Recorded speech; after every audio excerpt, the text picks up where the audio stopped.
Hello and welcome to Out Motorsports After Dark, a casual late night podcast for automotive enthusiasts. If you're tuning in for the first time, Out Motorsports is the community for LGBTQIA driving enthusiasts from all around the globe, where our motto is cars as you are. Joining us tonight is the Director of Public Relations from Bridgestone Tires, Davis Adam Smith. On tonight's show, we'll talk about what's going on at Bridgestone and get to know Davis and what his favorite pizza topping is. I am the nail in the side of your tire. My name is Matthew Walker. And I'm the dollar store octane booster, Ian. And if you know anybody else in this community, Chris Landry has called me your mother of tires, your tire goddess. My name is Davis Adam Smith. Hi, and thank you so much for having me. Mother Hi, is Davis. mothering. So now that we have Mother here tonight, please tell us about yourself. Where do you live? What do you drive? Sure. So first of all, thanks. This is going to be so fun. I'm excited to hang out with both of you.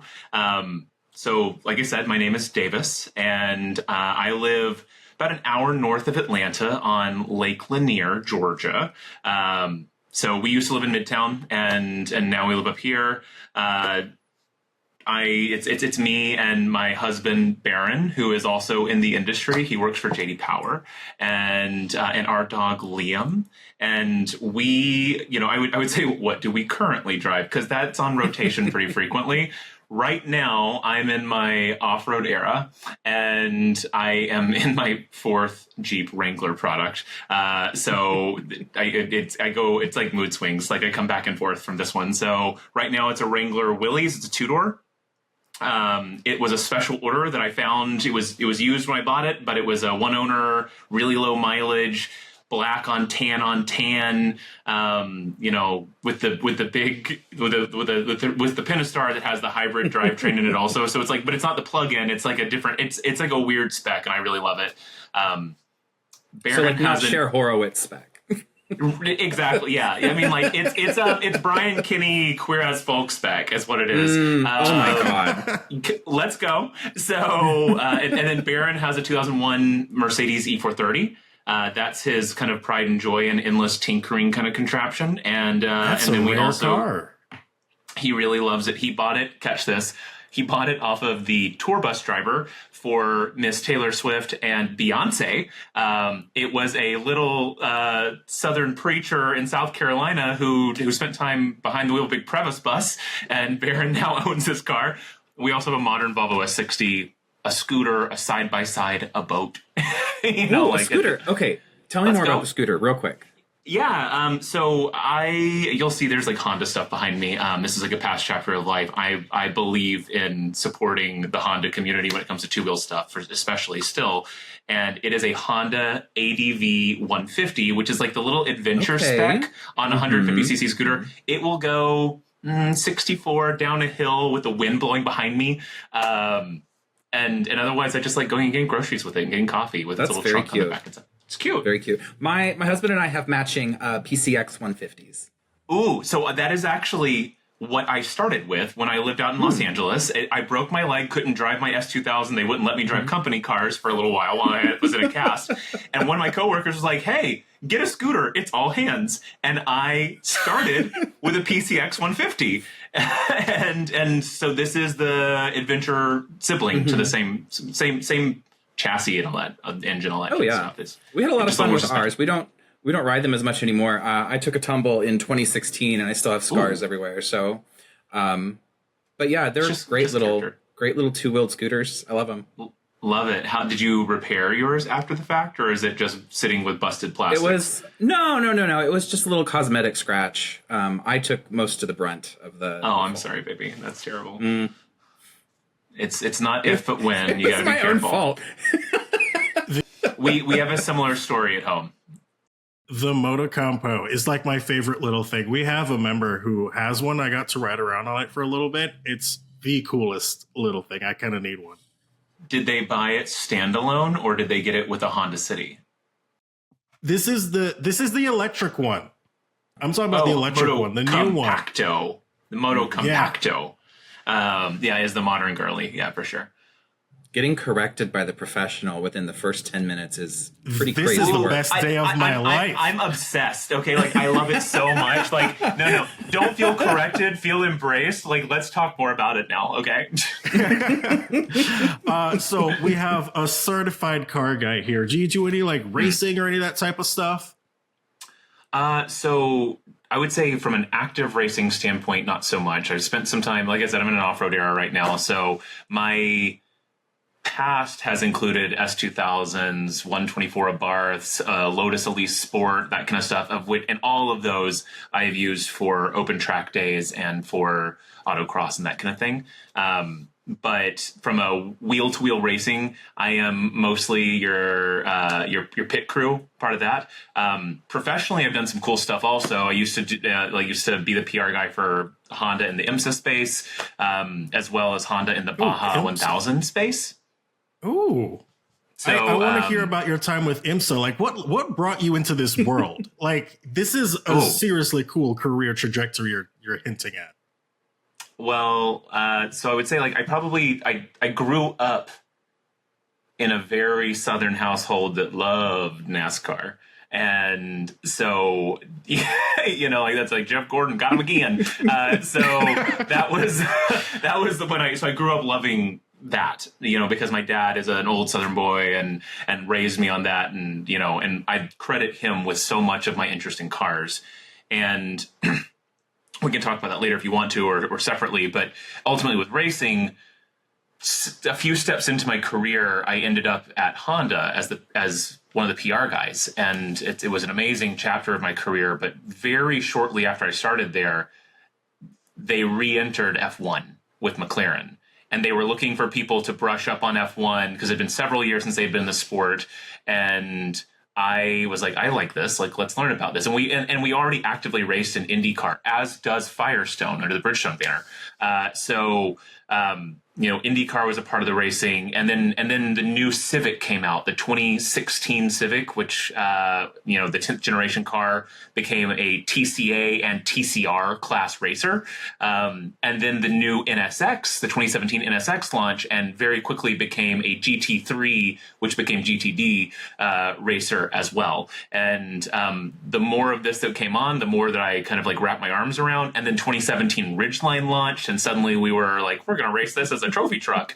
And so I was like, raise my hand, like, and ultimately had the chance to do a lot of really cool travel, to meet a lot of really cool people. The racing community, as you both know, is so tight knit.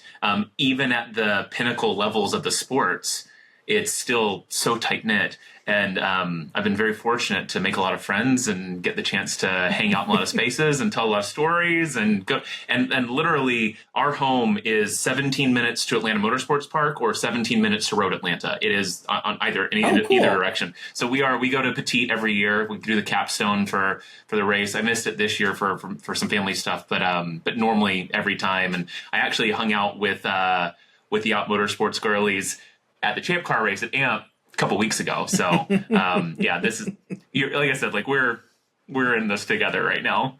That's great. I'm jealous because I live in the middle of BFE, Kansas, and like no motorsports facilities or anything are anywhere near me. Like the nearest thing is I think it's Hallett Motorsports in Oklahoma. So okay. I have to go to a different state just to go to a track day, which is. Have you considered One Lap of America since you're a Midwesterner?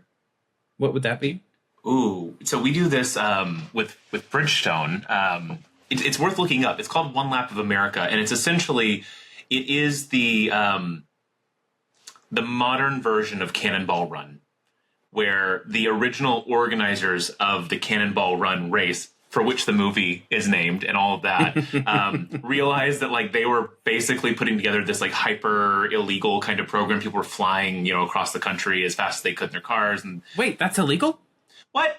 And so and so from a try to make this a more formalized thing that could sustain itself over time without becoming problematic, they developed this One Lap of America in conjunction with Tire Rack, where they start at Tire Rack in South Bend, Indiana, and then it is it's basically 8 days of race tracks, and you are road tripping, rallying from track to track.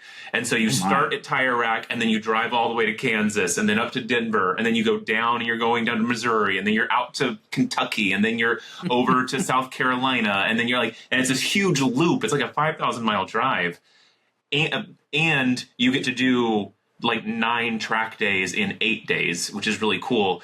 And the goop of it all is you have one set of tires, and the one set of tires must last you from start to finish. The whole you thing? have the whole thing, the road trip, and so there's a big tire strategy around it all. Which is like, do I want a slower track product with higher durability? Is it going to rain? Am I going to choose a tire that's really good at rain that may not be as fast at dry track speeds and good at heat cycling, that kind of stuff? But if it's going to be wet the whole time, you don't need that as much. Like, there's all of this that goes into it. Or is it going to be gorgeous and sunny the whole time? And now I have to make a choice about, do I want to be competitive or do I want to complete the whole thing? And if you blow 2 tires, you're disqualified. You don't get to finish. Wow. So the vehicle of choice is the Honda Odyssey. As a support rig, of course it is. The car. And not only do we have the Hot Rodyssey to choose from, but I'm just talking, give me an elite trim Odyssey, completely stock, put some summer tires on there, and I guarantee you're going to win. Well, you might win style points. Best in show, comfort, the least scoliosis, at the end of this. Yeah. What, tell us about what's the current lineup of tires at Bridgestone? Oh, well, so we make so many of them. And it really, so it depends on what equation you're trying to solve, of course, right? Like, are you looking for an off-road product? Are you looking for a highway touring product, grand touring product, something that tows almost exclusively? Are you a Rivian or a Sprinter van last mile delivery that needs to be able to like scrub your sidewall against a lot of curbs and that kind of thing? Or are we talking about performance products, right? And that's, I think, where we live mostly. So Bridgestone has 4 core Potenza, which are our ultra high performance lineup of tires, 4 core products, and several kind of like sub products. And Firestone has 2. So from Bridgestone, there's a Potenza Sport All Season, which is like your daily driver. You don't have to change it throughout you can drive it year round, right? In most situations. And it's a great handling tire for someone who wants to go medium hot speeds on their favorite back roads, that kind of stuff. And if it rains or a little bit of snow, it's not going to hurt anything. There's Potenza Sport, which is the summer version of that tire. And that is a fabulous product. I put it on a number of my cars, and really, really just, it's a joyful way to go places as long as you live somewhere that you can, have a warm weather tire. Potenza Race is a supercar sized product. It's a street to track kind of DOT certified product. So for someone who it's actually the stock fitment on the Huracan STO, and it was originally developed for that car. It was developed for that car, and then we ended up finding a way to homologate it for other vehicles as well. And then there's finally the Potenza RE71 RS, which is something that I think a lot of people in the community are going to be familiar with, which is our grassroots race tire. It's our weekend warrior. It's 200 tread wear. It's fabulous for wheel to wheel, especially in most classes of cars. It's really awesome for autocross. And then from the Firestone side, we have an all season and a summer tire. They're both called the Firestone Firehawk. One is the all season, one is just the Indy, and one is called the Indy 500. So, and that's the lineup right now. So performance wise, you really have all your bases covered. Yeah, the majority of the ways that people live with their cars, I would say that the vast majority of the performance envelope that one of us needs is covered in that. And then, if you're looking for an all-terrain tire, there's a Bridgestone. It's actually what I have on my Jeep right now. It's called the Dueler AT Ascent. It's an on-road all-terrain, so it's biased for commuting, but has some off-road capability built in. Firestone actually climbs higher up in the off-road capability standpoint. There's a Firestone Destination line, XT is like a 50-50 off-road on-road tire. MT2 is, I would say, was a 70-30 off-road on-road. MT is max traction. People often say mud, but you know, so that's, and then Grand Touring tires galore, EV tires, minivan tires. We make tires for airplanes, and we make and for combines and mining equipment and everything. Oh wow! I tell people, like, if masters of rubber. Until it all flies, it rolls, and a lot of the things that fly have to roll still at some point. And if that's the case, we make tires for it's the largest tire and rubber company on the planet. So, so many industries. I'm gonna take a break for just a second because I'm gonna add. People just say mud onto my Instagram bio. That's it's my tagline. So I didn't know that Firestone was one of your tires, one of your brands as well. That means I've now supported you guys twice, because I had the Indy 500s, and I currently have the previous gen, I think, RE 980 all seasons. Yeah, that would be a Bridgestone product, but yeah. So and the Indy 500s are very soon going to find their update. So okay, yeah, very nice. They're which is cool. That one's a fan favorite. You know, it's just like every E46 driver puts Indy 500s on their car. It's which I love about it, right? Like we make them for Camaros and Mustangs, that kind of thing. That's what I would say is like the late model modern fitment. But it is so popular in the Miata community. It is so popular in the 10-year-old BMW or more, older than that even community, for people who are taking care of a sports car that has a smaller size wheel. Indy 500 is normally one of the. I'd say it's an amazing value for the performance that you get. I would agree. I thought they were pretty solid. You were talking about how Bridgestone developed a tire with Lamborghini. Yeah, and I hear that in marketing all the time, like, oh, this car has such and such tire developed in conjunction with whatever brand. What does that actually mean? It's a very cool relationship. I mean, I talked to some of their team earlier this morning, so it is just casually name dropping Lamborghini. No, well, I mean, like it's I would say it's a very close relationship. So, I mean, like as recently as last week was the U.S. Temerario launch, of which we are the stock fitment of tire, and we work with Lamborghini for their launch program that media came to. So in that situation, they have 15 Temerarios and a couple Revueltos there to let people do the first experience in Temerario, and our race team is there to change their tires over and keep everything fresh and that kind of stuff. So we're managing the cars for them while they're managing media, and that's at a very end kind of relationship state. Now, development, I would say there are a couple of things. Like number one, across every automaker, we work with them to develop tires for whatever their needs are. And I can tell you about that at a more like mainstream car level, and also what it looks like at a supercar level. But we also make like air suspensions for the automakers and that kind of stuff, which are always white labeled. So because Firestone Air Ride is a big player in that space too. The air suspension game starts the onset of a vehicle development. So like, I won't name automakers because, like I said, it's white labeled, but they say, hey, I'm going to launch this new EV sports sedan, and handling and ride comfort, NVH, all those things are a huge component of that from the very beginning. And we begin developing our suspension to complement what they're hoping to accomplish on day one. We develop the suspension with the car.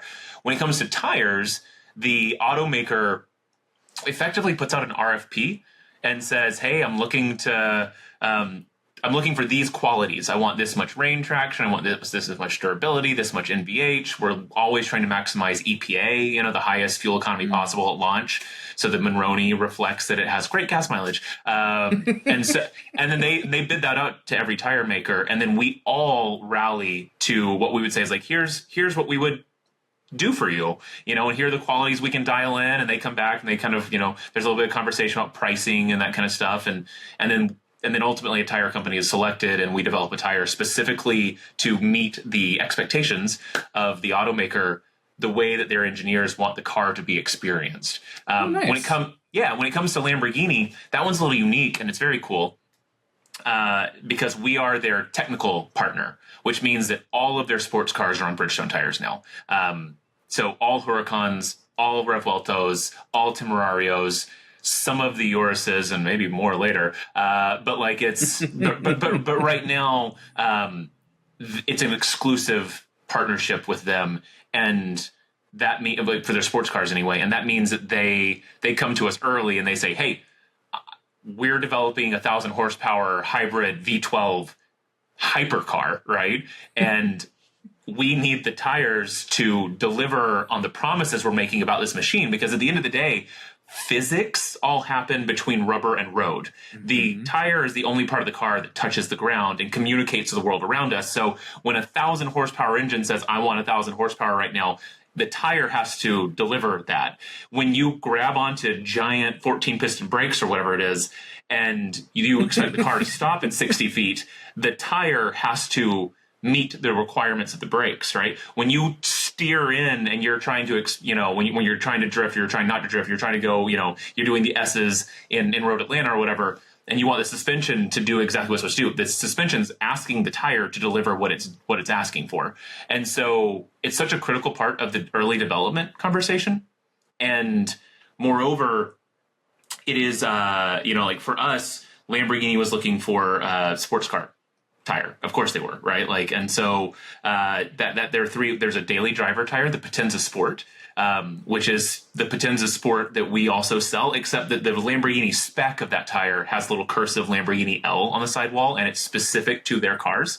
There's the Potenza Race, which we did not make at all at the time, and they called us and said, we need a track variant of our tire as well. What can you do? And so we send engineers to Santa Gata, to their headquarters, and we begin developing with them a tire that will handle heat cycles, track time, that kind of stuff, and be able to drive home again even better than the Sport could, And so Potenza Race was born for Lamborghini, and we realized that it was a very cool white space to fill in our own lineup. And so we said, well, who will love this? Anybody with an M4. Who will love this? Someone with an AMG GT. We can take this tire and make it, less Lamborghini oriented, more like well-rounded for the use case here for a variety of different products, different cars, and we'll retail it too. And so that's how that kind of thing works. We also, their winter tire fitment is a Blizzak. It's the LM005, and it's the exclusive winter fitment for the Lambos right now for the supercars. So you're like the superhero for supercars. Oh, well, I mean, like they are so cool, first of all, and the people there are amazing. Their engineers are brilliant. Their entire team is so cool to work with. It makes my day really shiny when we get to hang out with them. And I really love that. It is really gratifying to work for a tire company in that situation, because when you think about a car and the logos that they show off that are not their own, because you see the brand, you see the model, sometimes you see the trim, and you might see an audio system, you might see brakes, and you see tires. And those are the only three things that you're ever going to see somebody else put their sticker on. You might see a Bose audio system or a Burmester or whatever it is. You might see Brembos, and you'll see a Bridgestone tire. And those are the only three brand names that they'll even let on their vehicle aside from their own. So it's very cool to be like one of the ones who gets to celebrate the successes of the company and how cool it is, what it is they've engineered and all that. So I really love it. I think what's most exciting to me is hearing you correctly pronounce all of their models. Oh, come on. Because I can't. I could read it. I can't say it. so their models... Lamborghini models. Like I can't even... Rev where? What? So there are... So I have a person on my team. Her name's Karina. She's amazing. Her name's Karina Gonzalez. She's an awesome PR person, especially for this world, because she came from launching the NSX. She also came from Honda previously, and she was in the supercar world. So she leans all the way to this stuff. And she's Mexican American, so she grew up speaking Spanish first and English second. So she's very quick to tell me that I'm still not pronouncing those words correctly because they're all Spanish bulls names. And so Temerario is more like Temerario or whatever it is. And it means reckless, it's very, I'm often reminded that I still have the white boy version of this pronunciation and it's still not right. That's still better than anything I could do. You'll get there. I believe in you. Does Bridgestone host any events, or like does Bridgestone run a race team to like showcase tires or do anything like that? It's like yes with an and, no with a but.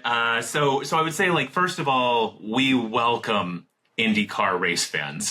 So first and foremost, we actively race. We are the exclusive tire provider for the Firestone brand to IndyCar racing, and those cars are brutally fast. Like Indy 500, you're watching no lift for 500 miles, and it's basically 234 miles an hour the whole time. The tire has to do so. And how much downforce? Well, especially on the back rear tire, which is carrying all the downforce, right? Like in that situation, those tires are all different sizes, right? Like the outside rear, the right side rear and the left side rear are different depths of tread, and if you push the car straight on flat ground, it actually turn left because it has to be thicker on the right side. So it's very cool. When it comes to consumer programming, things that like you and I can go to just because we want to on a weekend, probably our best example of that is our Bridgestone Winter Driving School, and that is in Steamboat Springs. And actually, we're hosting. Yeah, later we're doing that. You are doing us, that. Me, you. My God.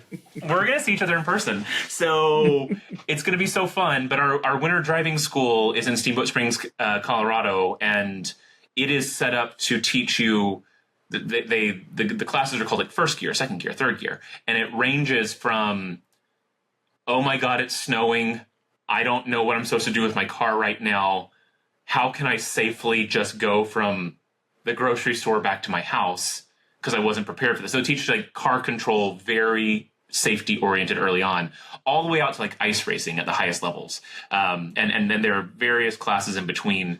And it's all about, early on, it's all about building safety first, confidence in driving, safely. And then it becomes like, you've got a daily in the snow. So how are you going to live with your car in the snow for several months? And then it kind of climbs and climbs and climbs until it becomes, now that you know how to use your car well in the snow, let's talk about how to get sideways to play with your car in the snow in a safe manner. So that's the other part. It's very, very fun. I think you have a great time. I'm excited to watch you spin the car for the first time in the snow. It's gonna be great. It'll be the first time you get a chance to see one of our brand new Blizzak products that we're actually launching in conjunction with that program. Cross your fingers for blizzardy weather. It's going to be a good time. What do you have any moments? I want to hear about your time at Honda. Sure. What do you want to know? What did you launch any cars? What's the wackiest time you had with a launch? Well, I'll tell you, the wackiest time was not cars; it was lawnmowers. But we'll get there. Not the Clibbins. Ooh. So I started at Honda right at the very end of what I would say is like their previous kind of like post-recession era design language, right? The cab over Civic, Civic 9. The mom era. Yeah, where the company really leaned into, there was uncertain economy, that kind of stuff. And so they really leaned into their core products, which were Civic, CRV, and Accord. And everything else kind of took care of itself for a little while. And I got there right in time to basically prepare for the launch of what would be the 2016 Pilot, the 2016 Civic, right? The Civic 10, Civic X at the time was much sportier, and that brought turbocharging to the Civic in an OEM capacity. It brought, can't trust your fans here to not do it themselves, but it brought turbos to Civic from the automaker itself. It brought Type R, right? Of course. So, of course, like all of those vehicles, I had a hand in. I participated with the team in getting those ready, and go to market, all the things, the initial reviews, all that stuff. NSX, the 2017 Ridgeline. Essentially the entire lineup of cars that are in the modern Honda lineup in like an 8-year window. So I would say all of them. I had 3 different jobs while I worked there. I started there in like a brand planning kind of role, which was like, what are we going to show off at the auto show and how are we going to do it? So it was like the debuts and that kind of thing. I don't know if you guys remember when the 2016 Civic concept debut. It was a neon green coupe, which inevitably became the SI. It was an SI prototype, is what it really was, but we just used it as like Civic, and like that was part of my world, was like the whole debut of that and what was said, and the fact that we communicated Type R so early on, because we thought about not telling people until 2 years later when it actually came to market. How we leaned into talking about like what a turbocharged future would be for the company. That was all early part of that job. It was really, really cool. That is an amazing company with amazing people and products that are done well the first time normally, which I really love. Like they really take a lot of pride in trying to be the best thing in any segment they choose to compete in. And I love that. It made the job very easy, because people just like the Hondas. It's nice, affordable, fun, right? Like reliable. It's great. Spacious. The second job that I had there was going and showing off all of the cars that we launched to media on the West Coast. So I was, we were launching Ridgeline, we were taking it off-road. We were launching Type R. It was like, how many tracks on the West Coast can I experience it on? Same kind of thing with NSX. Which was really, really a fun chapter of life. That might be the most fun job that I've ever had, because it was not super hard, but it was super rewarding, right? Like going to beautiful places, hanging out with really cool people in the media, and showing them our newest thing for the first time for them to go play with. Like, what a great time. I had the chance a couple times to ride the train down to San Diego from LA, because I lived out there for a while. To go and do Good Morning San Diego, like Ron Burgundy, like with a journalist named David Stahl. He's wonderful. Dave Stahl's such a great guy. And we would stand out in the morning and like present the car to the anchors, and it was that show. That's amazing. Really fun. And then you asked for the craziest thing. I moved back to Atlanta. I asked them if I could go back to Georgia. I had some ailing family, and I wanted to be around for someone for their sunsets, essentially. And I came back, and part of the Atlanta office, and Honda has a big headquarters office in Atlanta, is focused on marine engines, loose engines. They sell to they sell to third party buyers. So like think of like Toro lawnmowers, but with a Honda engine on it. Toro makes everything but the engine. They're buying that kind of thing. And also all their power equipment division. So it's, string trimmers, lawnmowers, generators, that kind of stuff. Do you guys remember the Mean mower? A motorcycle powered riding mower that they developed in England? Something worth looking up later. The Honda CBR 1000RR engine dumped into a lawnmower. and was that and then was that ever like on a Top Gear or anything like that? It was on Jay Leno, and I managed that shoot, and so we shipped that thing from England. Because this was like, yeah. I'm like getting flashes. It was like a lawnmower on like little go-kart racing slicks or something like that. Right? Yeah, and and it could still mow at, like at 100 miles an hour. Okay. It had carbon fiber blades that would spin underneath it at speed. Very cool. This. And so did that with Jay Leno, and then brought some motorcycle media out to experience it hands-on and let them do track time with it. And track time in the lawnmower. Because it was on go-kart slicks essentially, but it could do 100 miles an hour, and you're in like full on like lawn, like riding mower. It was really wild, very cool. It was a neat chapter of my career. I had some cool coworkers and some bosses that probably trusted me too much. So, of that, how did you get? Okay, let me frame the question. Did you get into the automotive space because you wanted to do PR, or did you get into PR because you were in the automotive space and that was your way to do it? So we're gonna go like back to my childhood for a second, then, right? Because have always had the gift of gab. I don't see it. What? And so I'm a decent writer. I don't know that I was ever gonna get a Pulitzer, but I'm a decent writer. And I have always loved cars since childhood, instilled in me as a child. And so I got to college and found a home in the University of Georgia Journalism School. And at that time, was talking to my capstone professor, and I was like, my dream is to write for Car and Driver. That's what I want to do. I want to write for Car and Driver. I want to do that one day. If I can do that one day, I'll have felt like I accomplished everything that I ever set out to do. And he was like, that's not a real job. That's not journalism. I was like, I completely disagree with you. It's amazing journalism. You just want me to go like chase the police, beat or whatever. I don't want to do that. I want to do cars, right? Like I read these magazines. I want to be one of the guys who contributes these magazines.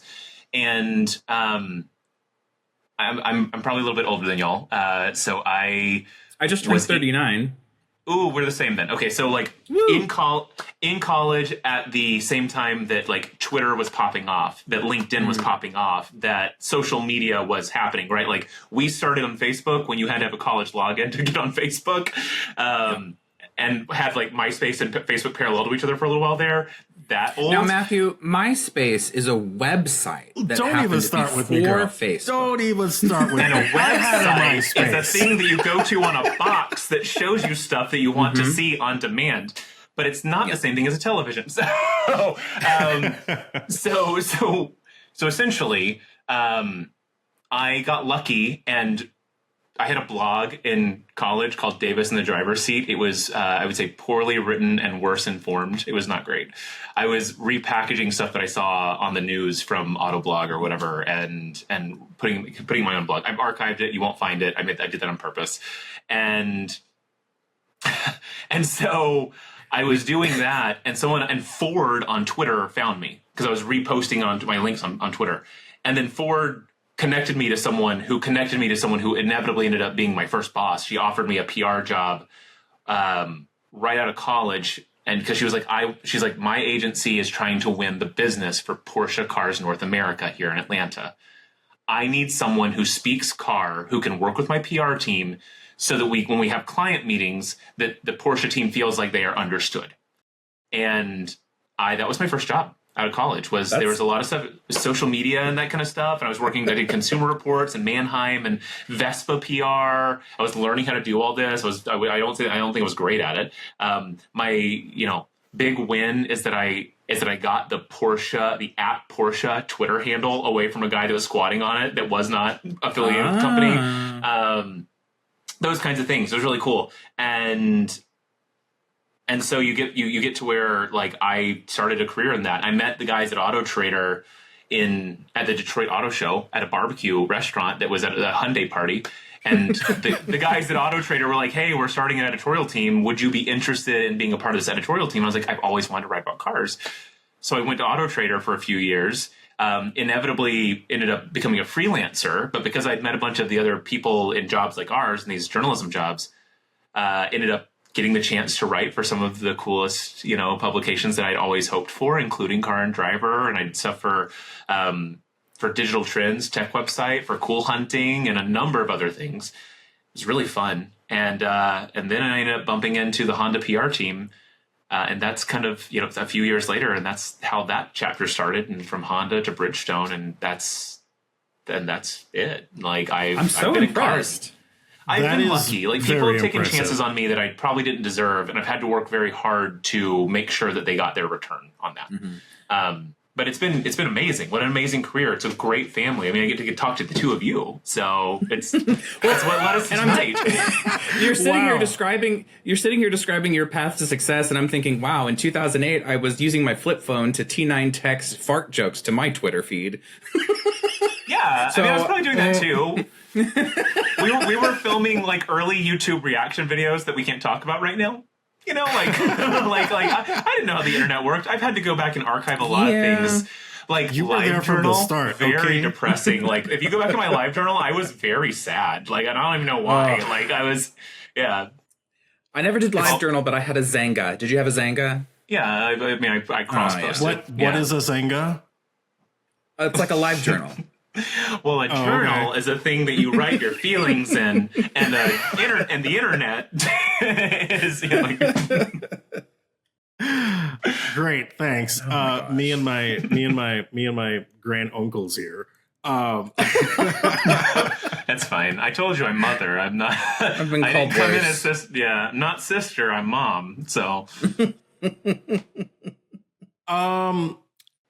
Have you had any moments? Have you had any moments recently where you've been like, "This is why I love my job"? Just one of those extremely satisfying moments. Not counting right now.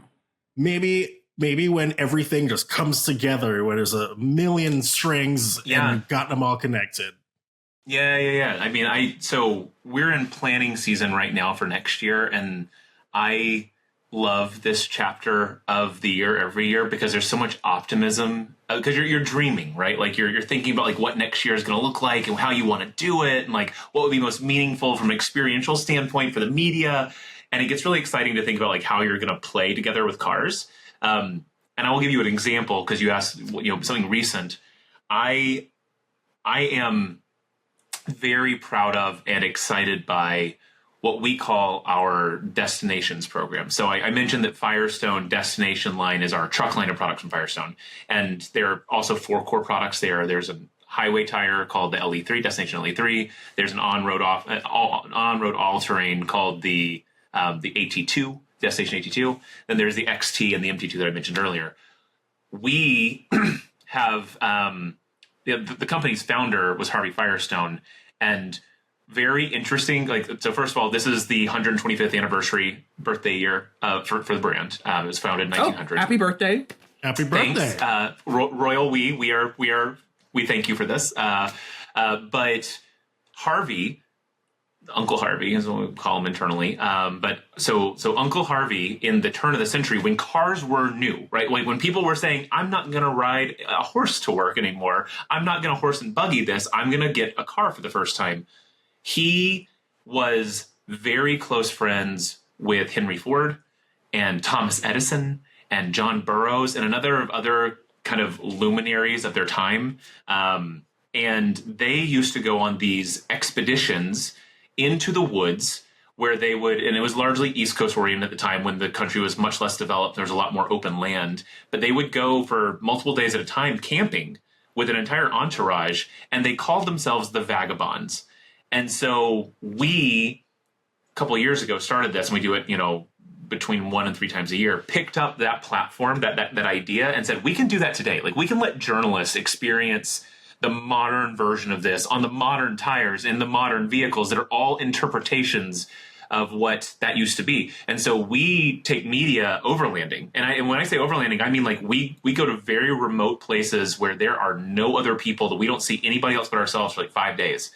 And we bring an off-road chef with us because we've got to feed ourselves and that kind of thing. And it is, wow. This is not in a hotel. This is not even, like in many cases, not in like a rooftop tent. It's like ground tent camping, take a shovel into the woods kind of thing. And we allow for this experience that is very authentic to like our origin story, which is so cool and feels so special. And if you're an outdoorsy girly like I am, then you really find an amazing way to kind of like blend your job and a way that like really authentically tells the story of who the company is and the way that and the capability of the products with some personal joys that like fill the cup back up again. And so our most recent version of this was end of July, early August. We took a number of content creators and media to Wyoming, to the Bighorn Mountains, where we drove just into the wilds, and we had the chance to see some Native American, like ancient sites, where they did the ceremonial sites and that kind of thing. And we camped on a bluff way up over the main landscape. And there was super windy that night. We slept by an alpine lake we had a hailstorm that night unexpectedly. Like, it was so cool. And these vehicles are doing all of it. And the tires are like I said before, the tire is what communicates physics to the ground. And so like the tire is what is keeping the promises the vehicle is making along the way. And it was just amazing. And you come back home and you're just, all you want to do is show pictures and videos and that kind of stuff. And what's really cool is when you take these YouTubers with you, like they make a movie out of it. And so now you have stuff that you can show your mom. Here's 90 minutes, mom, of something I did. She doesn't care. But like, it's, but I just absolutely love it so much. It's amazing. And watching the team deliver that in a way that like they came up with the plans, they put together the storytelling, they taught the journalists and the media and the creators what was going on. And then you see all of those stories kind of come through in their content. They're not just like, I'm camping today. That's part of it. but they're also like, holy shit, my truck just did this, and like I've never taken it off asphalt before, and I knew that it could, I thought it could, but like I didn't know that it could, like I've never seen it happen, and like I'm now seeing something that I could not have seen on asphalt, and truly that is like one of my biggest joys about the off-road community versus versus track time, because I love both. But track time is contained, like you're contained to asphalt, and you're contained to a certain area. And whereas the off-road stuff is like, how far can you go? Let's find out. Like what can you see that you never could have seen before, that no one has seen before? Like, and it's really amazing. We've done several of these programs now. It's become a fan favorite internally. And you can tell I'm still riding the high for it right now. So it's yeah. No, it sounds amazing. I mean, that's really cool. I mean, in a way, it's like, to your point, it's like these tires are helping to provide real life experiences for people. And they're, it could be just driving to the grocery store, or it could be going through turn 1 at 80 miles per hour with your G faces tearing off your face, or being all the way out in the woods. But like the only way that you actually get through all of these experiences is with a good set of tires. And you showcase that with your programs, which is really awesome. It's very cool. I mean, like it's one thing to tell the world that you have it in a press release, but it's something very different to show the product at its threshold so that people believe you, right? And everybody lives with tires, and most people take them for granted. And what's interesting, I mean, they are wildly complex, final products that you get to bring home that are a result of chemical engineering and physical engineering and mechanical engineering and all the things in between. And ultimately, most people don't even think the fact that they just went to the grocery store, right? Like, you only notice it if you get a flat or if they're bald and it's time to replace them. And then you go, oh man, like I wasn't expecting that. Hopefully you notice them when they're bald. Like, hopefully so, right? Like otherwise you're gonna slide right through that light in the rain. But like when sparks start flying, that's when I replace my tires. Right. But and then some people, true car enthusiasts especially, end up understanding that like the fastest way to change the personality of your car is to change the rubber, right? Like you can make an expensive change to your suspension and it'll take some time. You can make an expensive change to your brakes, but you're gonna replace your tires anyway. And some people do it very proactively, and some people wait until it's time, until they've worn out. But every time that you wear out a set of tires, you now are faced with a choice. And it's like, how do I want to live with this car? What do I want it to be? I can dial in more noise abatement. It can be a quieter ride, a more comfortable ride, a more silky smooth, grand touring kind of experience. And I'll make some trade-offs in the process. Not going to handle as well, or I can dial in race grade grip, and if my suspension isn't stiff enough, I'm going to find out how pitchy it is. But like it's, I can put in a ton of traction and make the car a lot sportier than it was, yesterday, with a natural change that happens every couple of years, or depending on how often you're, if you're a track rat, then it's happening, every weekend. But it's something that you can change. The thing that you love so much, you can give it so many personalities over the course of your ownership of it, or you can refine your driving styles sharper and sharper and sharper until you kind of like perfect exactly what you want. And I think that's so cool, because tires are such an easy way to enhance that experience. Yeah. Or if you're in a place in your life and you can have multiple sets of wheels and tires, and you can choose what mood you want to drive that day or that week or that month. You gonna come change my tires for me every day? Well, no, you have 2 legs and 2 arms. You can do it. But back in the day, I used to carry a set of all seasons for my Ford Focus. And then in the summer, I had like summer tires, because I would do autocross. And like, why not have the summer tires? And it was like, I didn't have a whole lot done to the car at the time, but I mean, just a good set of tires really changed the way that I was able to enjoy the car. So my husband and I had we bought a 200,000 mile Acura RSX as a dirt racer.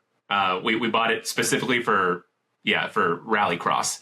Yeah, come with me. So we bought this car, and like we were surprised at like how good it was as a daily. We were like, I did not expect this. I thought it was going to be really clapped out and tired, but it still had a lot of life left in it.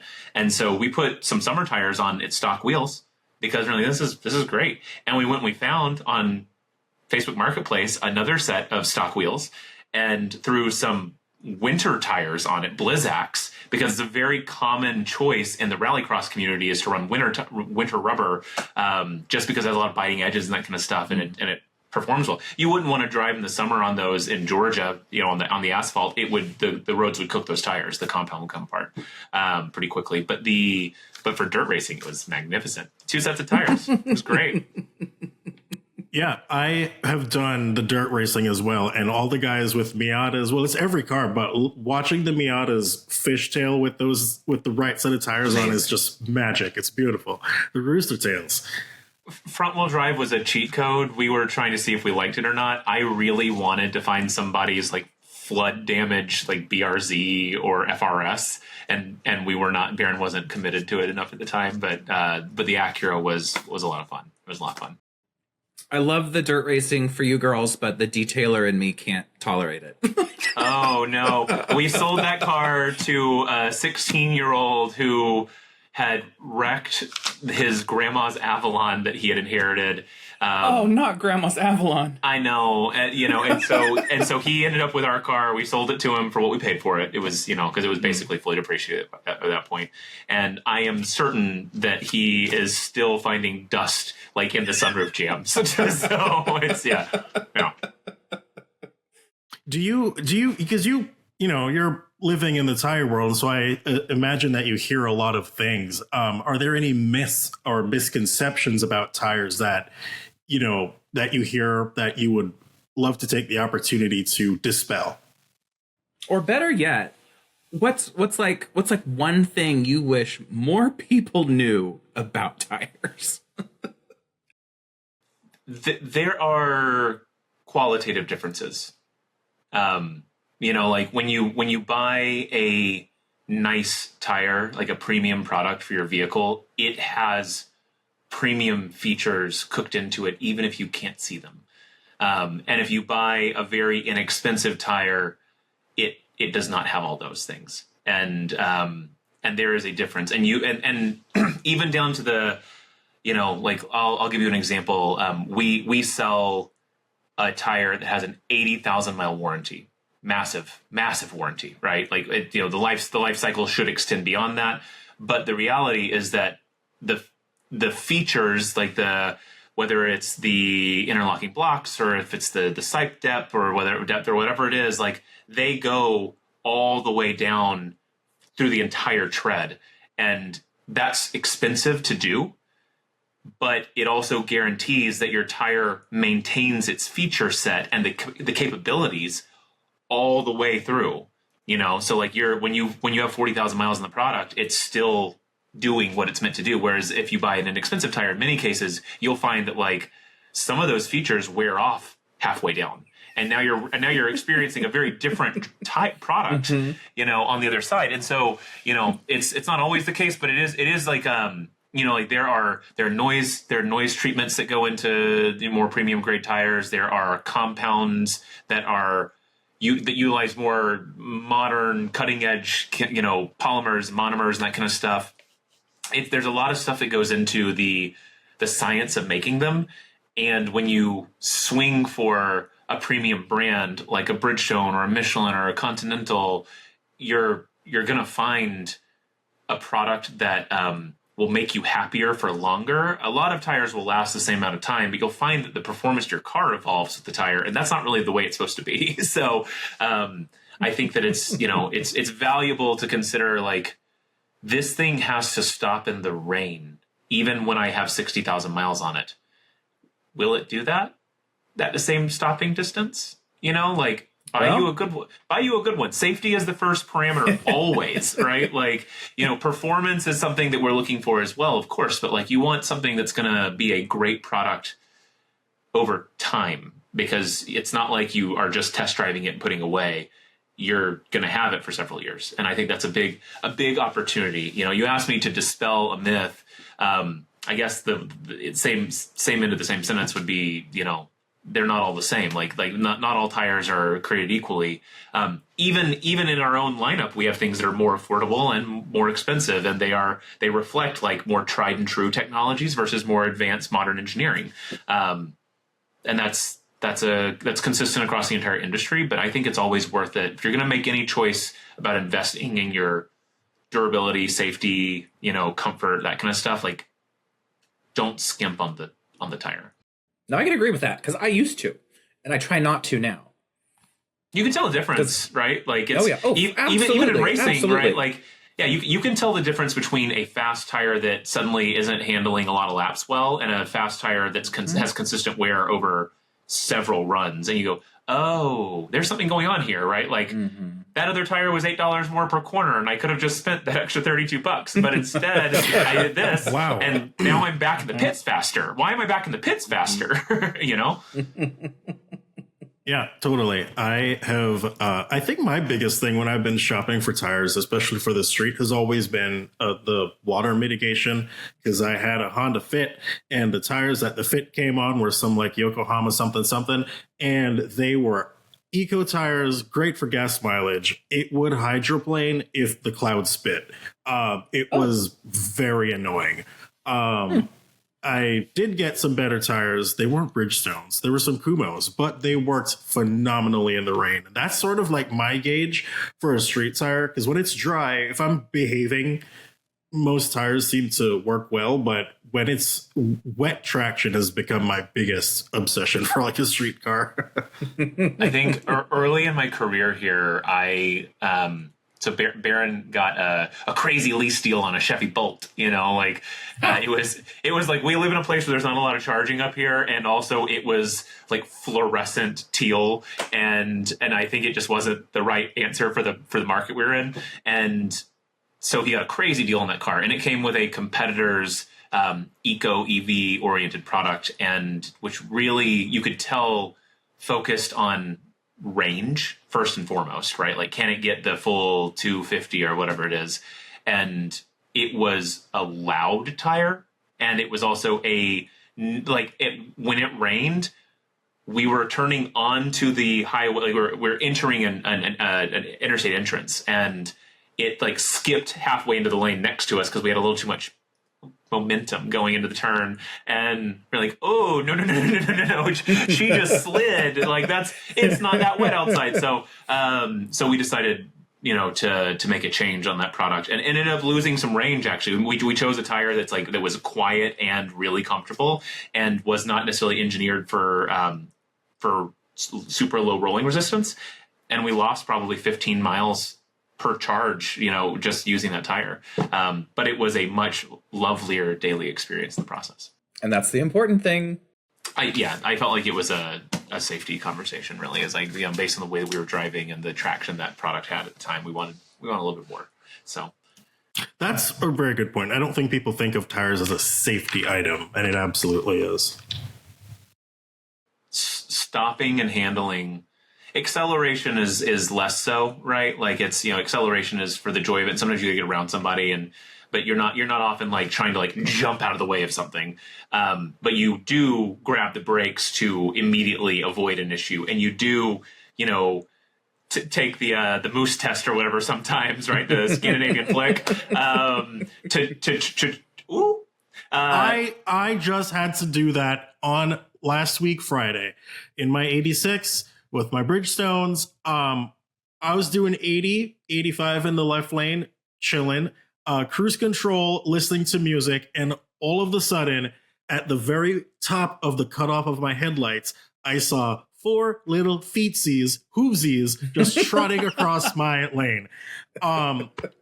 So I had to swerve immediately to the far right to, avoid the deer, and I mean, the deer almost kicked the fender, but the tires, traction control didn't even come on. It went out to the right and then just plopped itself right into the next lane. And in that moment, I was actually very glad that I was on all seasons and not summers, because it was about 40 degrees that night.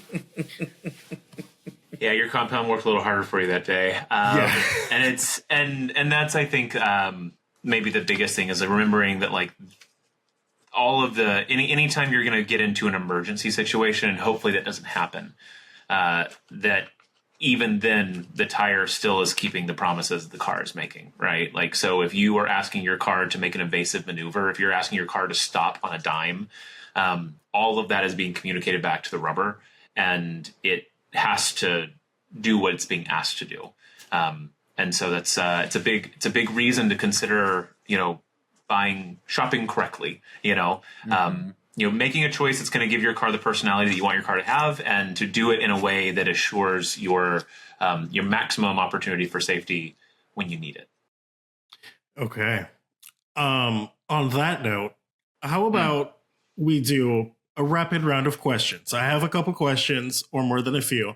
I guess we'll all play. Ian, if you want to play as well, you can answer. But why wouldn't I play? I don't. Great. So I'll ask a question. We can talk about it for a minute or two, but we're going to move pretty quick. All right. So we'll start simple. What's your favorite car? Ian. Oh, well, I don't know that that's a quick answer. Davis. My favorite car is the one that I'm having a good time in. So the Z4. That's my answer.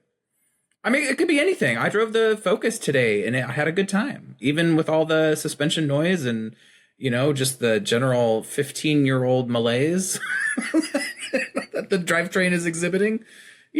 Chattering clutch. Still kind of fun sometimes. I love that answer. What about you, Davis?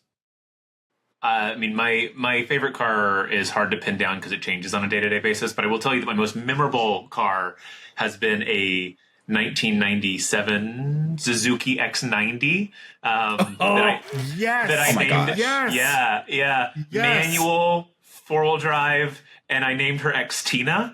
And then I set the Bring a Trailer market for that car with her.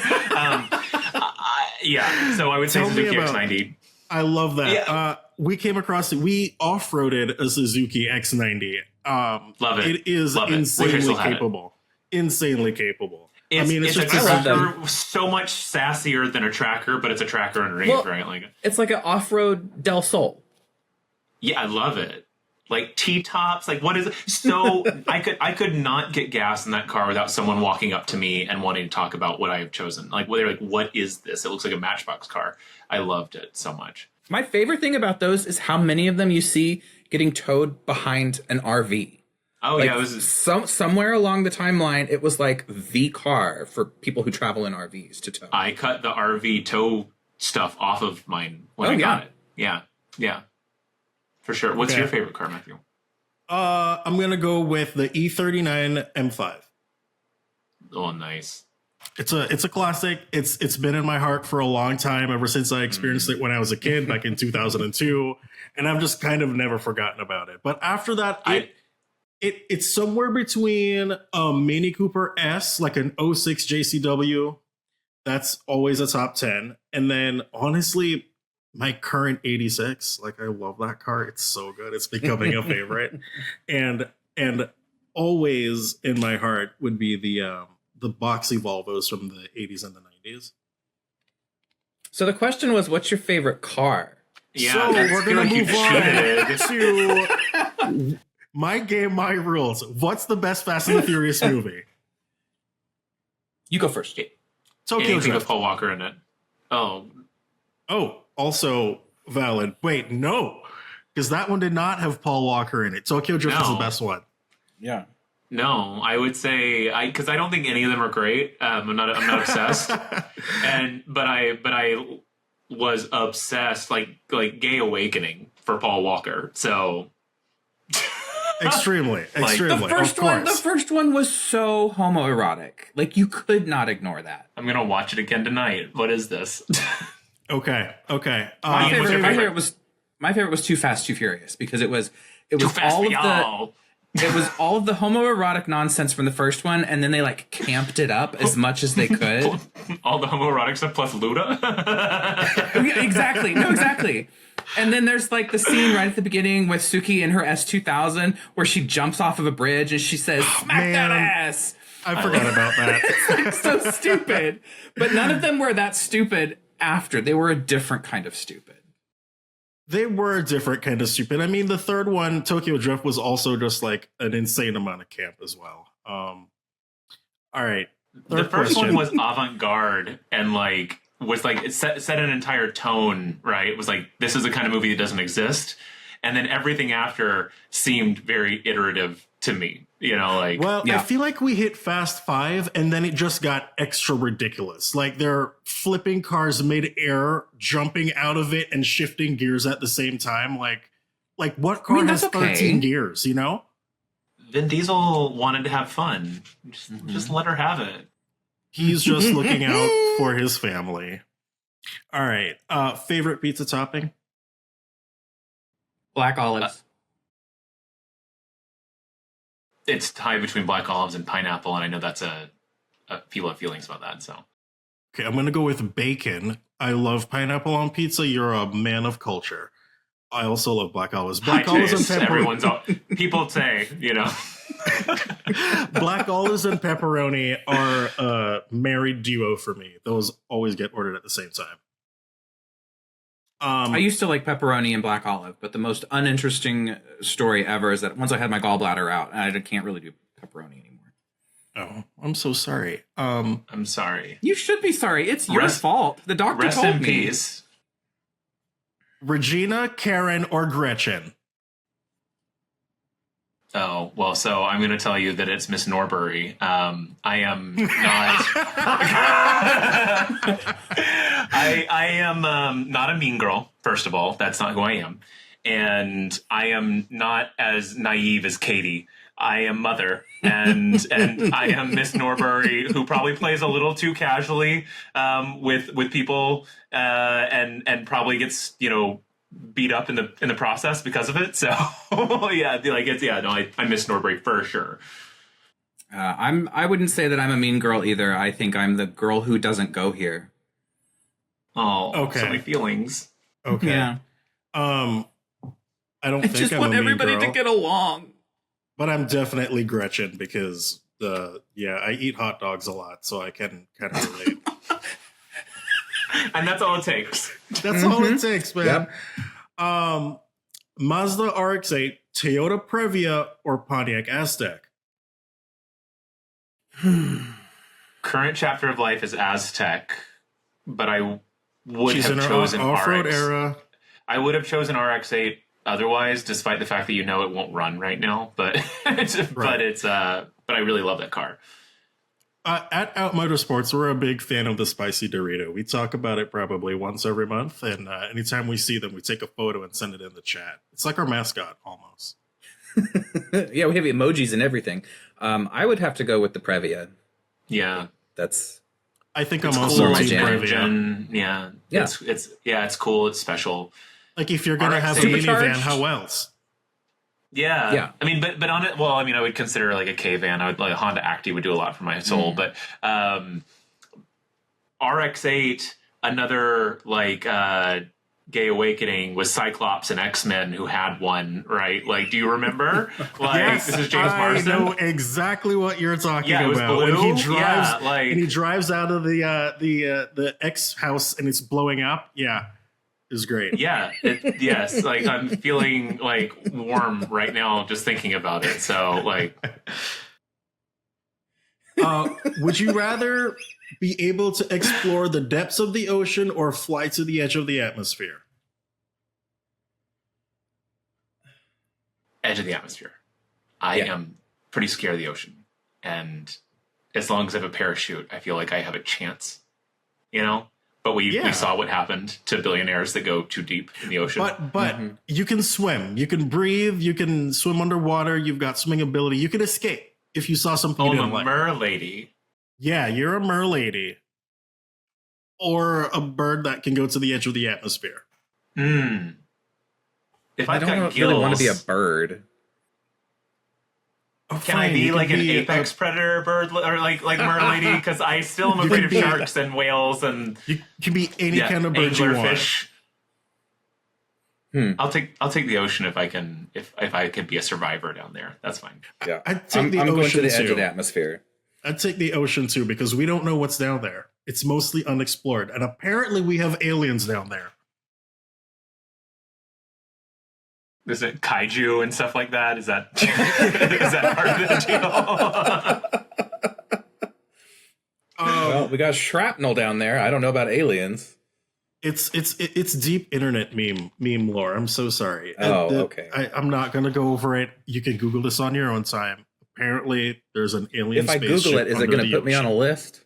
You might want to use an incognito tab. I don't think that changes anything. Okay. Last question. Why are you not a part of Out Motorsports? So I think I am, and if I'm not, I just need to renew because I was. Excellent. You know, like I would say I need to look and see what my membership status is, because if I'm not currently enrolled, then that's a mistake on my part, because I definitely was a part of Out Motorsports.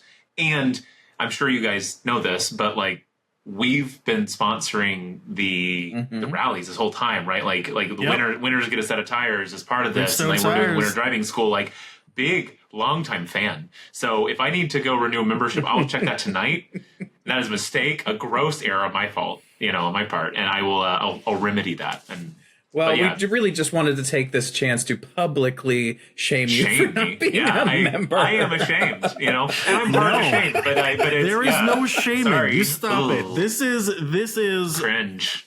Me so happy and excited to have met you, to know that you're at Bridgestone. You're one of us, and I am so glad that you joined us tonight. Thank you both so much for having me. This has been so fun. I didn't know what this evening would bring, but it's a great way to spend an evening. You two are fabulous. I love nerding out with car stuff about. Let me try again. I love nerding out with car people about car stuff because it's not something we all get to do, and especially in a way that we feel good about doing it. The sisterhood is real. Well, there's that, but if I can be even more real, it's actually also the fact that like we're all in the same LGBT sphere, because sometimes it feels like you're alone, and then until you meet more people like you, and then it's like, then you kind of start to realize, oh, actually you're not alone. And you're totally a part of that, Davis. I was out to friends and family publicly before I ever started in the industry. And I have been publicly out in my job the entire time. And I know what a gift that is that not everybody has. Truly, it's like people find themselves on their journey wherever they start and wherever they are. And I have felt so wholly accepted and loved for who I am my entire career. And I feel very fortunate to say that I've not ever felt actively or directly marginalized.